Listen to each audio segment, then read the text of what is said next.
Good afternoon, and thank you for joining us. My name is Eloy Flores, and I'm an air pollution specialist with the California Air Resources Board. This recording is the fourth and final informational session where staff from the California Air Resources Board are covering the highlights of recent amendments to the in-use off-road diesel fleets regulation. I'm joined today by Tian Tran. Tian. Hi, everyone. My name is Tian Tran. I'm an air pollution specialist in the off-road implementation section. Tian will be providing a few high-level demonstrations later on in this presentation. Over the past few months, CARB has hosted 3 informational sessions, 2 that provided a general overview of the 2022 regulation amendments, and 1 session that was dedicated to renewable diesel. If you didn't have the chance to attend, video recordings of those presentations are available for viewing at your leisure.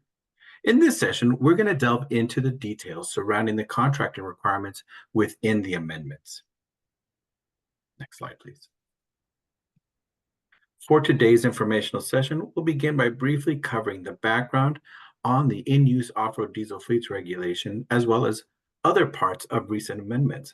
But as I mentioned, this presentation will focus on contractor requirements found in the 2022 amendment. I'll cover definitions and requirements within the recent changes. I'll also discuss site signage requirements, the process for retrieving compliance certificates, and how to confirm if a fleet is compliant. We'll conclude by providing some resources and contact information to assist you with implementation. I won't be going into too much background, as I assume most of you attended the general overview or the renewable diesel session, or you're reviewing some of the recorded video sessions. But so we're all on the same page, I will provide a short summary on the in-use off-road diesel fleets regulation. Originally approved in 2007, the rule regulates off-road, mobile, self-propelled diesel-fueled vehicles with 25 horsepower or greater.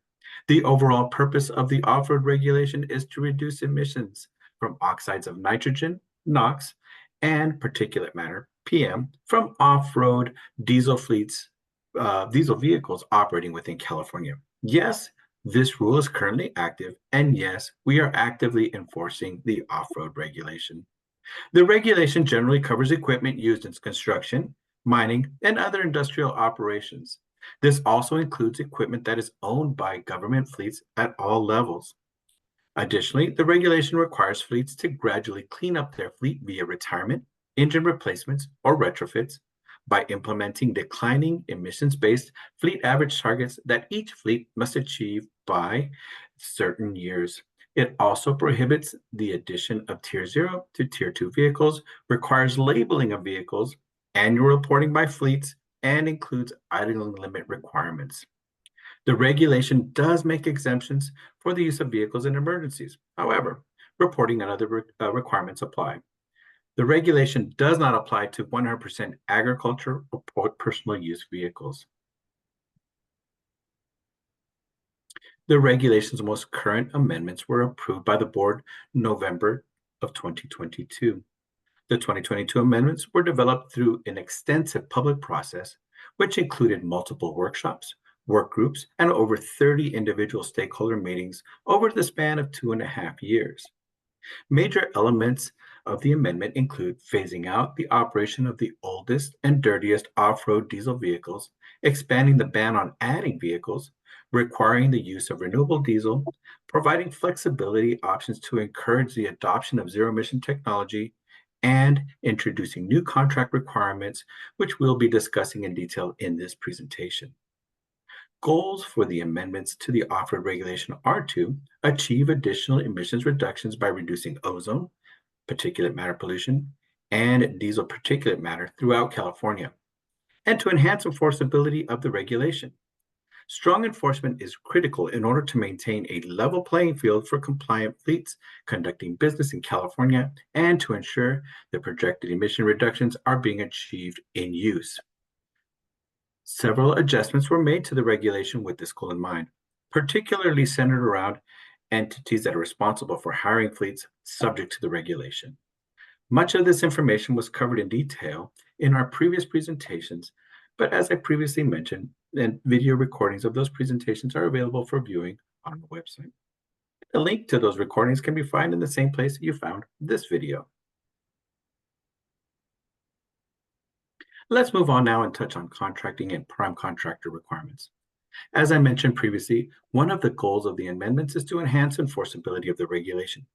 CARB receives many complaints about non-compliant fleets being hired to do work on projects throughout the state.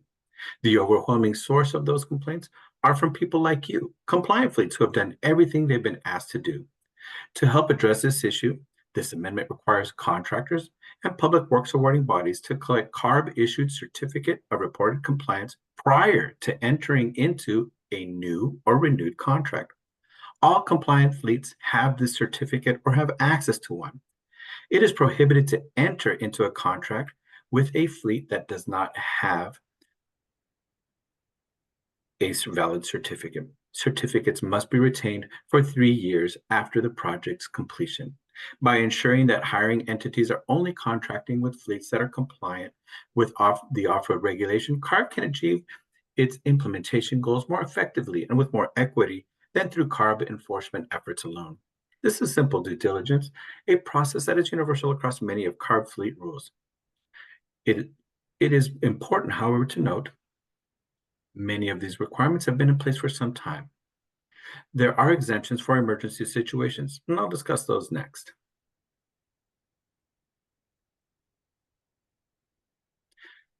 Contracting for projects that are considered emergency operations are exempt from the requirements. However, fleets will be required to document and record use under declared emergency conditions.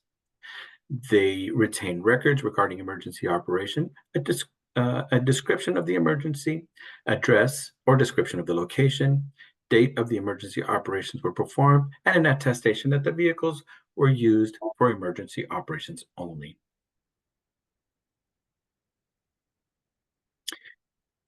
A prime contractor is the entity that directly holds the project contract for the owner or awarding body.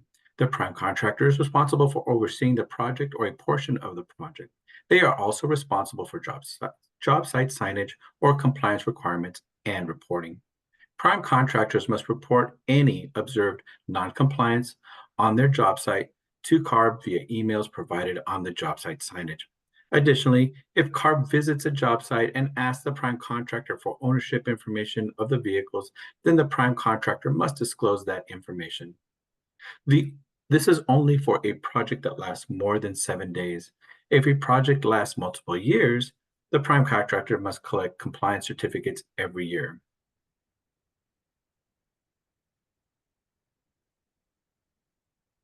This is a copy of the prime contractor signage that is required on project sites lasting more than 7 days. You may choose to make your own. However, all of the information on this sheet should be included. This signage is required at each job site. It provides high-level information on the off-road diesel regulation and instructions on how to report the observed noncompliance. As we've stated before, we receive many complaints and concerns from compliant fleets stating that non-compliant fleets are being hired. As a result, the 2022 amendments place contracting requirements on both public works awarding bodies and prime contractors.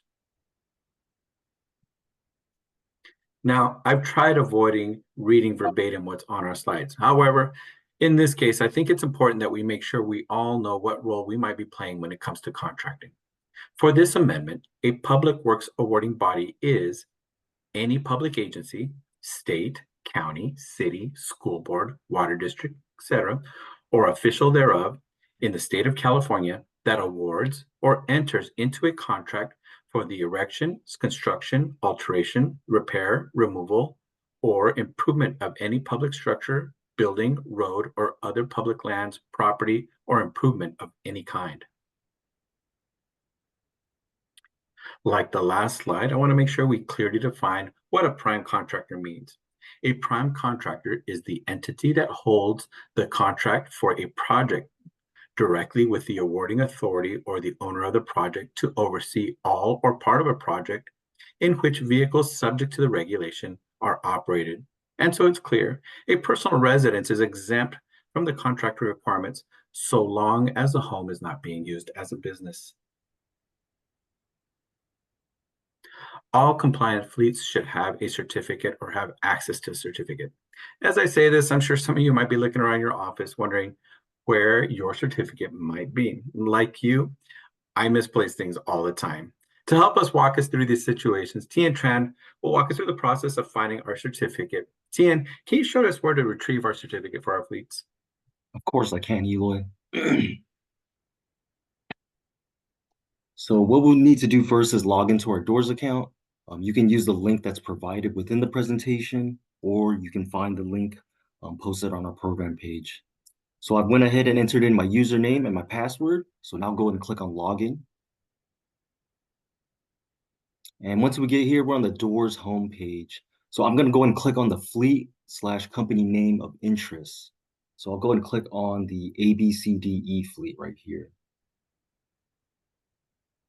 And at the top of the page, I'm going to click on the gray tab that says Other Tools.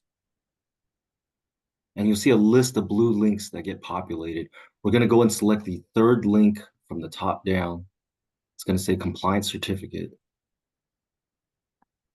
And here's some language that's explaining the significance of the certificate of reported compliance and some instructions in case you do have issues with printing out your certificate of reported compliance. So these are just some simple troubleshooting instructions that you can try. And we'll go ahead and click on View Certificate at the bottom of the page. And right here, it's going to populate my certificate of reported compliance. So these are the certificates that the Public Works awarding body or the prime contractor will be collecting. And moving along. So the certificate of reported compliance is available for download starting March 1 of each year and is valid through February of the following year. Expiration dates will be automatically updated once annual reporting is complete. New certificates will be available for download starting March 1. Again, it's already held by compliant fleets. If your subcontractor is having issues, they can reach out to the Doors hotline. But if in the end they're unable to produce a certificate, it could be they are not compliant and you will need to find a compliant fleet. So let's quickly go over the nomenclature of a certificate. And it's numbered on the right. So number one, it correlates to the current calendar year's annual reporting deadline. So for the following year, your certificate, it will say March 1, 2024, since March 1 is the annual reporting deadline. Number two, you will see the name of your fleet. So however you report your company name or your fleet name in Doors, it will appear here as well. And then number three, as we explained earlier, here's the expiration date for your certificate. So it will always be the last day in February the following year. And this is not a typo. Next year, it's going to be a leap year. So the reason why you see February 29th. And then item number four is the off-road diesel fleet identification number, or more commonly referred to as the Doors ID number. And then item number five, this is the link to the Doors public information lookup tool, which I'll go and demo next. And you can use this tool to validate the authenticity of a certificate of reported compliance. Hmm. So I'll go ahead and demo how we would use this tool. Go and share my screen.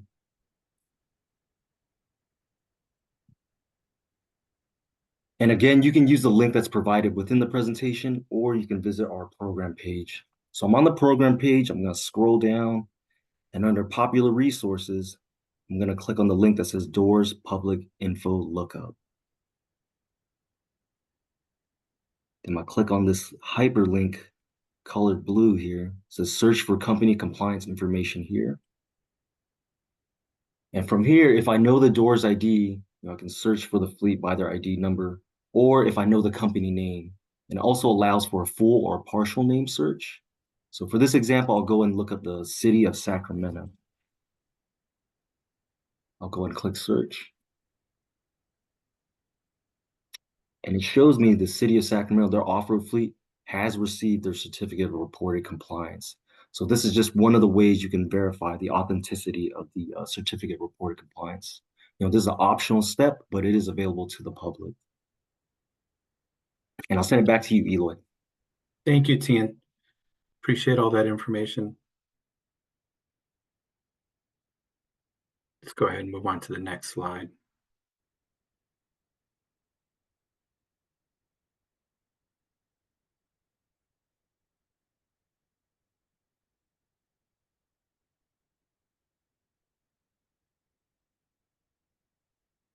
And when you can, let's go ahead and move on to the next slide. And I'm going to provide some helpful links that'll include information on the off-road zone, a website where you can receive all of the latest information regarding not just the off-road regulation, but other regulations as well. You'll also have access to our phone number and email address. I think you'll also be able to find many of the items we discussed here today. And I encourage you to peruse our website, take a look at some of the other information that might be helpful to you as well. This concludes our presentation. Feel free to reach out to us with any additional information or any additional questions, specifically related to your fleets.